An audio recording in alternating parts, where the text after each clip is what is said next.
Hi everyone, my name is Apuraj Garikapati. Welcome to my YouTube channel Amazing Apai.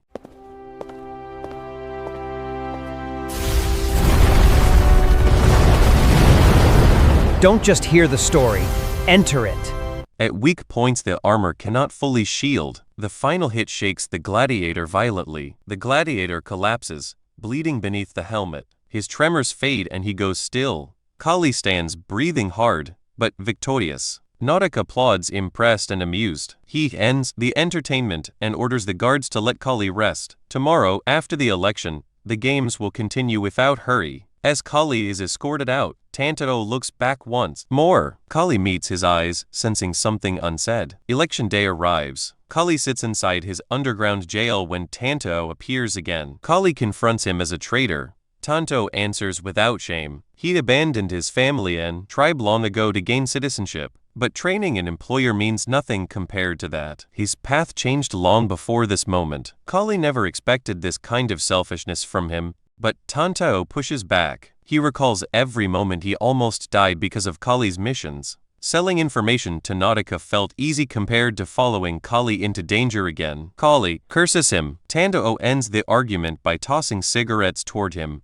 suggesting he used them before dying. The gesture cuts deeper than any insult. Kalli lifts the lighter Tanteo dropped, but hurls it into Tanteo's face. Tanteo absorbs the impact and insists the cigarettes reflect the last bit of their bond. He leaves and seals the door. Kalli watches the door. The interaction feels off. Nobody stands behind it. Tanteo would not come here simply to hand over cigarettes. During their week of travel, Tanteo never acted like a man ruled purely by greed. The sudden shift still makes no sense. He tears open a cigarette, and a hidden note drops out telling not to act first, but to wait for the proper time. Relief cuts through him knowing that betrayal was staged as he expected this. Meanwhile, Tanteo walks with Nautica's soldiers, outwardly composed while nerves pulse beneath the surface. 3 days before the election, Tanteo informs Sauron everything. Sauron curses Nautica for twisting every person around him like tools. Sauron studies him sharply, and shifts his attention toward tied men nearby, who are the planted spies Nautica hid among the mayoral candidates. Their presence threatens everything. His frustration becomes visible as he confronts the two agents directly. He already understood that Nautica placed spies with every candidate, even attempting to pull Tanteo into the same network. The entire trap would have snapped shut if Tanteo had not revealed the scheme in time.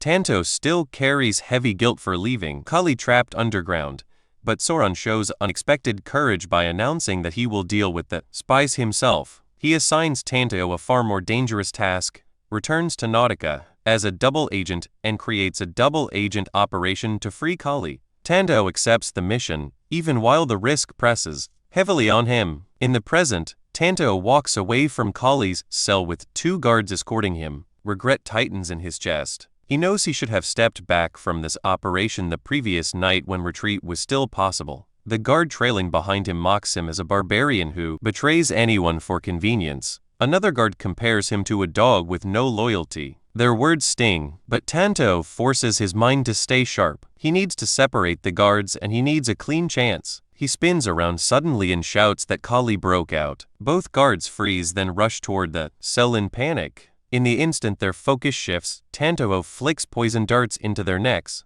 Each dart carries concentrated scorpion venom. One guard still attempts to strike him, stumbling forward while cursing him, but the venom closes both their throats before they can breathe. Within seconds they collapse. Relief cuts through Tanteo when he sees the venom working. Meanwhile, Brandy sits bound inside a dark room. She murmurs prayers for her father's safety. The door suddenly slams inward and the guard posted outside falls dead. Tanteo steps through the doorway and checks whether she truly is Branda. She studies him with instinctive suspicion. Tanteo explains that Kalli entrusted him with her rescue. Her caution remains firm and she questions whether trusting him would be a mistake. Tanteo understands her concern, but urgency pushes him forward. His hands tremble from pain and exhaustion. Branda notices the state of his injury and insists he needs treatment.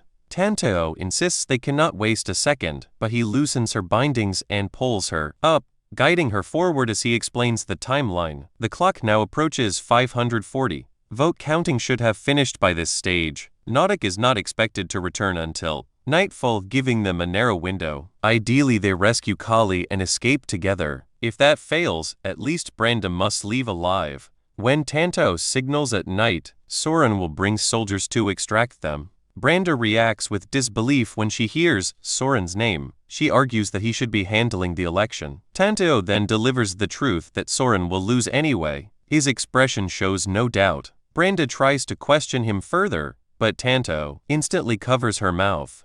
Through the window, Nodak appears outside, leading an entire battalion of soldiers. Shock races through Tanto. The count should not finish until evening. Nodak's arrival with so many soldiers shocks him. A guard reports to Nodak that more than half the votes went to him, even before the official count ended. Soren forfeited the election entirely, giving Nodak a landslide victory. Tanto realizes their plan has collapsed. With soldiers surrounding the building, escape becomes nearly impossible. Branda grabs his hand and refuses defeat. They are not captured yet, and she wants to know where her father is. Tanto, still shaken, presses his hand to his wound and answers that Kalli remains locked in the basement. Before he can add more, a soldier spots them and demands identification. Tanto freezes, but Branda steps forward and strikes the soldier directly in the chest. Another blow sends him collapsing unconscious. She notes that he carried no weapon. Tanto stands stunned, realizing how much she resembles Kalli. Noise erupts from downstairs. More soldiers are coming. Tanto curses under his breath. Pain clouds his mind, and he decides they must change the plan immediately. Reaching Kalli now is impossible. They must hold out until Soren arrives with reinforcements. They sprint down a corridor, slide into a study, and slam the door. They shove every piece of furniture they can find against it. The pounding begins immediately. Each blow shakes the barricade. Tanto studies the room and notes the shelves of documents and rare books. The soldiers might hesitate to destroy such materials, which buys them precious seconds. A voice outside orders them to surrender. The soldiers start breaking the door with hammers. A window shatters as an arrow shoots through the frame. Tanto realizes the house is surrounded. His mind sinks further. This double agent plan truly was reckless from the start. Branda watches him struggle and questions why someone who clearly understood the danger still volunteered for it. Tanto's voice trembles as he admits he kept wanting to walk away. Every step made the risk worse, and he nearly abandoned the mission entirely. But Kalli changed the equation. Kalli never treated him as inferior, even though he came from barbarian native tribe and carried a reputation others looked down on. A memory surfaces during their escape. When the camel collapsed from exhaustion, only one rider could continue. Kalli stepped down without hesitation and stayed behind to block the soldiers, giving Tanto a chance to flee. That moment rooted itself deep inside Tanto's conscience. He understood that he owed a debt too heavy to run away from. He draws his blade slowly, admitting that living with that debt would feel worse than dying in this hallway. Branda counters by insisting that her father is no noble hero. She describes him eating secretly at night, gaining weight, ignoring injuries, and shouting for his late wife when he drinks. Her smile softens every flaw she lists.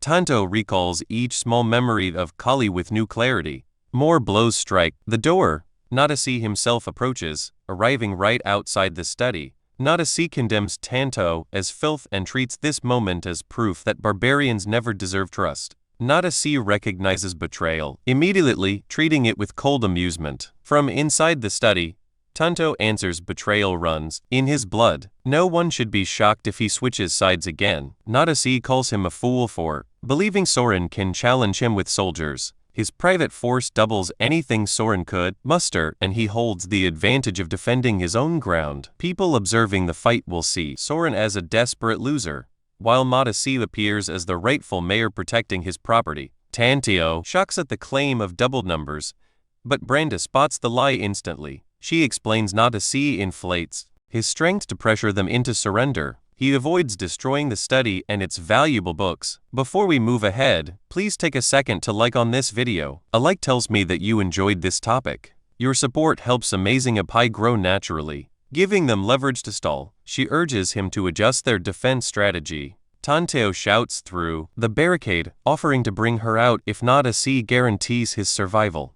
Nadasi pretends generosity, claiming today is his mayoral victory and he wishes no bloodshed. He secretly plans to tear Tanto apart the moment he emerges. Branda questions whether Tanto will betray them, cursing him. He keeps the mask of self-interest, insisting survival comes first. Nadasi orders a chair and waits, confident the barricade cannot hold indefinitely. A voice warns from inside that any approach risks the hostage's life. Time stretches and Nadasi grows impatient and commands his men to destroy the door. One soldier hesitates at Tanteto's involvement. Nadasi curses them for letting fugitives humiliate them, and orders the door smashed and both prisoners dragged out. The barricade shatters and soldiers rush in. The first kick lands on Tanto's chest, forcing blood from his mouth. More strikes rise to continue the assault. Nadasi approaches Branda, striking her across the face, knocking her down. Tanto trembles on the floor, crawling toward her. Nadasi drives another vicious kick into his ribs, calling him a worthless barbarian. Branda shouts back, declaring Nadasi the true trash, believing heaven will punish him. Nadasi laughs, mocking her faith. He questions whether Soren qualifies as good. No one in Delphia carries more blood than Soren. The barbarian tribes call him Soren the Butcher. Augustina rose from corpses left behind by his campaigns. Branda freezes, shocked, while Nadasi explains he already suffered heaven's punishment 20 years ago at her father's hands. He then orders his soldiers to drag the two captives toward the arena. Blood drips from Tanto as they haul him away. Time passes and Soren nears Nadasi's compound with his troops. No signal arrived from inside. He prays Tanto succeeded in protecting Branda. He reminds his men that their sacrifices were immense, casting aside family and sister to fight for the election. Spies penetrated every candidate. Nadasi stole the mayoral seat without legitimate challenge. Soren vows to reclaim honor and position, leading his troops at the front. Inside the compound, a soldier reports Soren's approach. Nadasi commands capture if possible, execution if necessary, raising his voice so Branda hears. Her righteous brother marches toward doom, giving Nadasi the chance to wipe out the entire family. Tanto and Branda remain battered and bruised. Nadasi checks if Tanto is dead. He still breathes. Nadasi plans to keep him alive as a training target. A soldier approaches Branda with ill intent. She drives her knee into his groin, collapsing him. She stands exhausted but defiant. Nadasi orders another soldier forward. The guard beside him flinches, disturbed by the slow breaking of the woman. Nadasi declares he will watch her drain all strength before presenting her ruined state to her father and burying the family beneath the desert sands. Another soldier approaches. Branda attacks, despite shaking limbs. Pain shoots through her arms. Bones begin to crack. Nadasi orders yet another attacker. The man reaches for her, underestimating her resilience. Her body nears the limit. A heavy blow snaps her head to the side. She screams, pleading for help, calling for her father, as tears stream down her face. Below in the underground cell, Kalli senses disaster. Too much time has passed. The rescue must have failed. Worry accomplishes nothing. He must act now, even without full information. Alone in the darkness, Kalli reflects on a life stretching beyond 70 years. A question dominates. What happens when he dies? His second life gave glimpses of the afterlife. Now he has reached his goal, sharpening the certainty that this must be his final existence. Death may come tomorrow, but responsibilities stand now. His daughter remains trapped. The basement door blocks him. Escaping by strength seems impossible. Yet our dude built his life on overcoming the impossible. This is one more challenge. He clenches his jaw, raises his fist, and steels himself to break every limit imposed by others. No matter how absolute, a thunderous crash shakes the study. Nadasi's head snaps toward the hallway. Concerned as he wonders how often these disruptions, he suspects Soren's unit again and feels the need for caution even with the advantage on his side. He orders one guard to check the corridor and turns toward another. He is irritated that Branda's torture has paused without reason. Before anyone can react, another violent blast erupts. The door bursts inward and two guards tumble across the floor.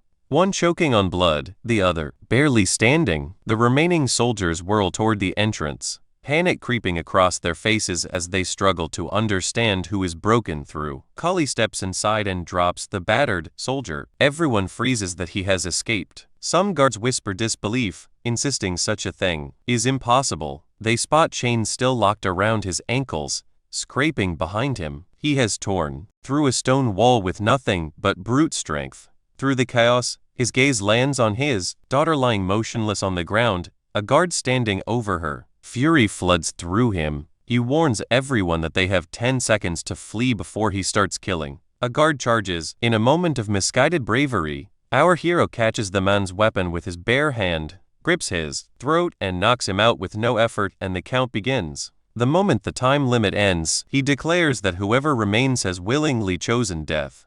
Guards scramble with rising terror. Another lunges with a spear, but Kalli deflects it and lifts the attacker by the neck. His screams filling the room. Others beg him to stop, horrified at the sight of their own comrades being crushed. Nadek finally snaps and orders all soldiers to strike at once. His archer captain hesitates, aware that arrows will hit allies in such tight combat. Nadek grabs the captain's shirt, repeating the command with no care for casualties. Even the captain freezes, stunned that 20 armed men cannot restrain Kalli, who's in bad condition. An arrow eventually fires and tears into his arm. Several guards yell for the archers to stop, but the captain reminds them that Nadek's orders outweigh everything. Nadek's fear builds with every second. His lack of battlefield experience becomes painfully clear. Any competent leader would retreat and rely on archers, but Nadek fixates on keeping the prisoner surrounded, blind to everything except his own panic. Branda's eyes flutter open. She sees her father fighting an entire army alone. Tears spill down her cheeks as she begs him to stop, her voice trembling with fear. A command suddenly rings out, ordering Kalli to halt. He turns and spots soldiers restraining Branda while Nadek presses a weapon to her throat. The trap becomes instantly clear. He warns Nadek that stopping now kills both him and his daughter, and only Nadek stepping back can change that. He gives him two choices: release Branda and die quickly, or harm her and suffer a slow, brutal end. Nadek challenges the threat and hovers his blade near Branda's hand as if ready to sever a finger. Rage explodes from the prisoner, and Nadek's eyes widen with satisfaction. He has found the leverage. He orders his soldiers to drag the him forward. Enjoying his brief moment of control, he brags that no one has troubled him more. He then commands the execution to proceed. Branda screams, but the soldiers hesitate. Instead of carrying out the order, Nadek snaps at them, calls them useless, and forces one man to pick up a sword. He turns toward the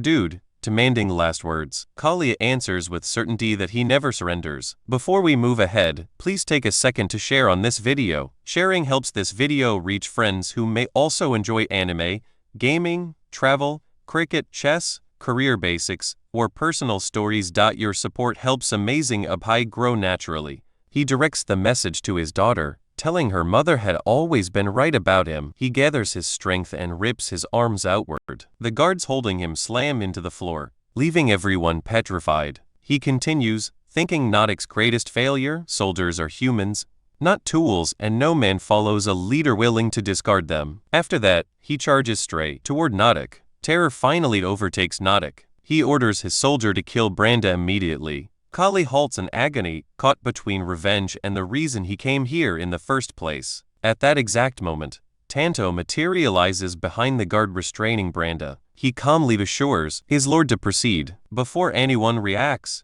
he drives both thumbs into the guard's eyes. The man collapses, and Branda seizes the chance to stab a blade into his chest. Nadek's scream dies on his lips as Kalli reaches him. Before he can run, our boy grabs him from behind and slams him face first into the floor. His hand clamps around Nadek's arm, and pressure builds until the man lets out a strangled cry. He issues a single final command that nobody moves. The entire room freezes as he declares the hostage situation has reversed. Branda is no longer in danger. Nadek is now the one whose life hangs by a thread in the grip of Kalli. Nadek twists on the floor, in pain, confused about how everything turned against him when he believed he had full control. His guards panic and try to move in, but Kalli warns them again not to step forward. To make his point clear, he pushes Nadek's face harder into the ground. Nadek freezes and begs his soldiers to stay still. Kalli shares his belief that every action, good or bad, returns to the one who made it. Nadek tries to regain confidence by thinking about the siege outside. His defenses still stand, his soldiers still surround the building, and he is sure Kalli cannot break out. As mayor of Delphia, Nadek is certain that as long as he lives, he can fix everything later. Kalli tells Branda to help Tanto and head toward the upper levels. As they move, he watches the guards behind them and notices they do not care that he could break Nadek's neck at any moment. Nadek takes advantage of this and calls out to his men, ordering them to avenge him if he dies. Kalli does not expect this sudden shift. Nadek then raises the reward that whoever takes Kalli's head will receive half of Nadek's wealth, and the rest will be shared among the soldiers. The offer fills every guard with greed. Kalli asks if Nadek is seriously making deals now. Nadek corrects him, this is not a deal, it is a final message. If Kalli kills him, both Kalli and Branda will die. If Kalli lets him go, Nadek promises to kill only Kalli and let Branda live. He also promises that no wound or struggle will stop him from hunting Kalli down. His smile shows he means every word. A loud noise cuts through the tension. Nadek believes this means the siege outside has ended and that his reinforcements are close. He points out that his thin body cannot shield all of Kalli from incoming attacks. Kalli must choose quickly. Branda cries, begging her father not to accept Nadek's offer, certain they can still escape together. Kalli sees the sword in her hands and understands how heavy this experience is for her. Even if she had no choice, taking a life leaves a wound inside. He never wanted this for her. His own condition grows worse. His arms and legs feel numb, his muscles stiffen and his body weakens fast. He once believed dying in battle would be an acceptable end, but now the fear returns. He wants to live, but he wants to meet his future grandchildren. He wants to explore everything Azalea still holds. Even if the desire is desperate, it is real. But fate seems ready to end his life here. The walls around them begin to crack. Nadek's face brightens with triumph as he prepares to welcome his reinforcements. The walls suddenly break apart. But before Nadek's troops can fully enter, an arrow strikes the soldier closest to Nadek. The man falls dead. Nadek freezes in shock. The incoming force is not his army. It is Soren's. Soren leads the charge and Branda stares at the scene in disbelief. Bodies of Nadek's soldiers already cover the ground as Soren's troops clash with them. Arrows rain down again, and Nadek's men scream in panic as they retreat. Nadek watches his army fall apart and cannot understand how this is happening. Soren steps forward and explains, with calm certainty, that Nadek made 3 fatal mistakes. He trusted numbers too much. He touched Soren's family and he awakened his anger. Nadek shouts that none of this makes sense because Soren brought too few soldiers. But Soren only walks closer. He remembers how people claimed his earlier mission. Building Aegistana was impossible. For someone from Aegist, the word impossible means nothing. He points his weapon toward Nadek and the mayor's fear becomes complete. Next moment, Kalli twists Nadek's neck with one sharp motion. Nadek's body drops lifeless to the floor. Soren runs to Kalli, calling out to him. Kalli understands that if Soren reached this place, he must have already taken control outside. He lifts his hand weakly toward his son and tries to apologize. Soren holds his father's face and thanks him for saving Branda. With that, Kalli's strength leaves him completely. He loses consciousness as Soren shouts for someone to bring a doctor at once. This is how Nadek only lives a day after being mayor and Delphia collapses into chaos. The investigation exposes how he kidnapped and threatened Soren's family. Yet the public focuses only on the fact that Soren attacked a legally elected mayor. No sympathy rises for him, and the election commission removes his right to compete in the next race. Several days later, Kalli wakes and absorbs the heavy cost of his rescue. Bandages cover his left hand and only 3 fingers remain. The doctors remove the other 2 after a shattered bone tore through his skin and risked fatal infection. The damage in his legs runs even deeper. He smashed stone walls with his fists and knees during the escape, and even after healing, walking becomes impossible without permanent leg braces. He stands by the window and watches the clear sky as if nothing heavy rests on him. Branda enters with her own wounds still visible and notices how thin he has become. He responds with dry humor, easing her worry for a moment. But her tears fall when she repeats the doctor's words that his survival was very unreal. She finally admits that she never truly believed he would reach her in time. Kalli tells her that any father who refuses to protect his child has already failed. His boxing life ends forever. Yet the loss leaves no emptiness. The warmth of his daughter's smile makes 2 missing fingers feel like nothing at all. A month passes. Jester visits, acknowledging Kalli's steadied effort. Kalli had sent him to the imperial border to free the satellite prisoners once captured by native forces. This mission settles an old promise Kalli made long ago. Jester can hardly grasp that Kalli kept that promise while facing so much else. The Imperial Army mobilizes enormous forces and succeeds in rescuing the prisoners. Many who once shared Kalli's captivity have already died, but others survive thanks to this operation. Jester remains stunned that Kalli holds enough influence to move an entire Imperial force. Kalli mentions that he simply prepared large amounts of money and handed them to the right people. Jester pushes for details, but Kalli sees nothing that needs further explanation. Rumors reach Jester everywhere he travels, claiming Kalli killed a mayoral candidate to help Soren win, and rumors claiming the kidnapping was nothing but a staged performance. Jester remembers the stubborn father he once met in prison, the man who rebuilt his entire body in a short time only to save his daughter. That man fought with everything he had to break free. Now he cannot even fight again, yet people still spread nonsense about staged crimes. Before we move ahead, please take a second to like on this video. A like tells me that you enjoyed this topic. Your support helps Amazing Apai grow naturally. Kalli shows no interest in defending himself. In his mind, his reputation has always been a tool, useful only when needed. This crisis no longer belongs to him. It belongs to his son's generation, and they must resolve it. Jester leaves with the odd thought that some legends are not exaggerated, they are understated. Meanwhile, Tanto struggles with his soft, tasteless meals. His internal injuries allow him nothing else. Death nearly reaches him several times because his body lacks Kalli's resilience. Even basic movement took a week to return, but his efforts earned him honored guest treatment in Aegustina. As he rests in bed, he accepts that things could be worse. Kalli visits and checks his progress. Tantero complains about the pain in his stomach and points out how Kalli still walks, despite his destroyed knee. Kalli clarifies that he cannot truly use his knee or arms anymore. Tanteo notes how strangely positive he remains. Kalli asks if any cigars remain. Tanteo hands one over and reminds him that the debt will be collected someday. Kalli tastes the cigar and comments that it triggers old memories. Tanteo asks what feels familiar. Kalli reflects that he never once expected Tanto to betray Noda during that desperate moment. Tanto explains that logic would have pushed him to take the payment and leave. If Kalli had refused to sacrifice the camel earlier, Tanto admits he would have deserted them without hesitation. He doubts Kalli ever believed he would help Soren in such a crisis. Kalli answers that Tanto never felt like a terrible person, even with his love of money. Tanteo thinks about how a person can know the correct action yet take another simply because something inside pushes them. That imbalance he believes makes a human truly human. A year passes before Kalli's recovery ends and he settles permanently in a guest. Tanto follows him there. Winter strikes and Tanto shivers constantly, confused about why he chose this place. Another year gives him the answer. He grows close to Branda and slow friendship turns into love. When Tanteo requests permission to date Branda,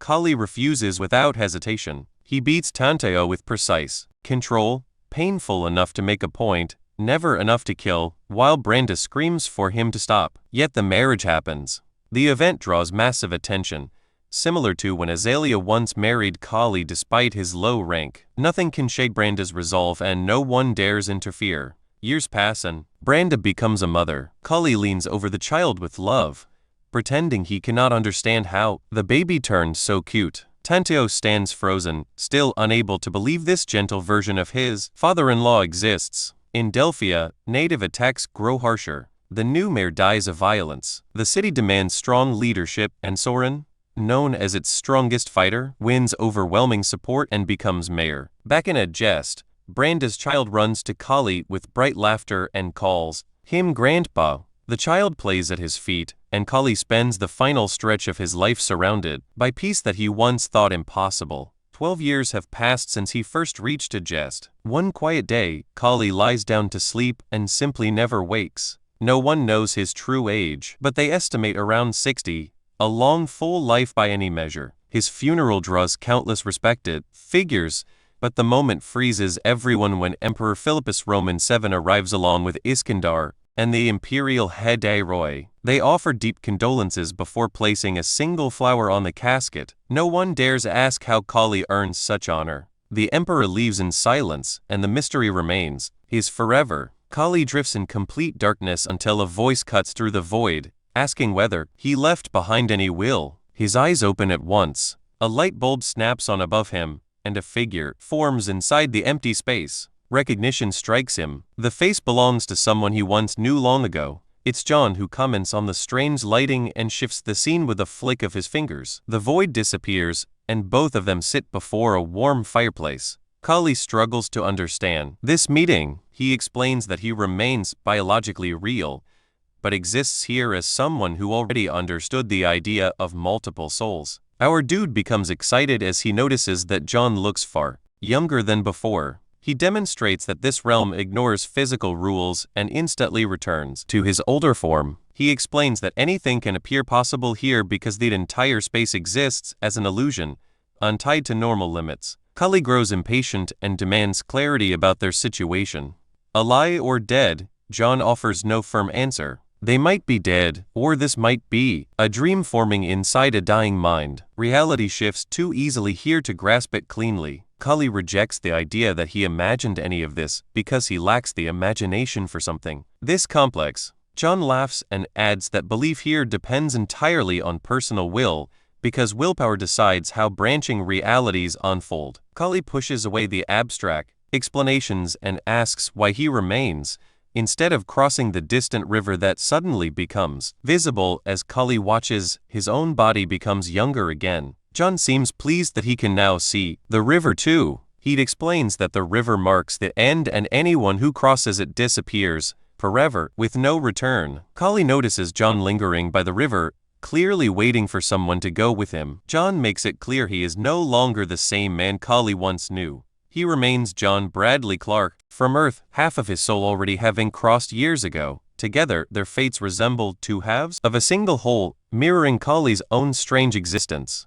The space around them ripples violently. From inside Kalli, another presence slides out, a fading shadow, weak but recognizable. John explains this is the original Kalli, the true owner of the body. During the crossing of worlds, John's powerful consciousness had absorbed the original Kalli by force. Kalli himself had once done the same with his current body. Even so, the original owners never fully disappeared. They lingered quietly, guiding both men subtly, keeping memory and identity intact. A sharp memory surfaces that years ago, when Snoran had insisted Kalli carried a guardian angel beyond normal fate. At that moment, he had only wished for strength. Now it becomes clear that the real Kalli had reached toward him then, striving to grow stronger through him. John confirms the truth. The same unseen force had saved him during his lowest moment. He urges Kalli to release the trapped soul before it begins to break apart. Kalli seizes the ethereal thread connecting him to the fading soul and severs it, whispering a quiet farewell. John warns that emptiness will follow, but adaptation will come. The original Kalli drifts toward the river, and the life Kalli has lived as the merged being begins to feel distant. Still, he understands one fact. Every experience of that life truly belongs to him, regardless of which soul guided it. Other souls appear, drifting like shadows. Some scream, refusing death. Kalli recognizes them as others caught in the same liminal space. John confirms they are headed to the river to dissolve and rest. Only he and Kalli hold enough will to return to life.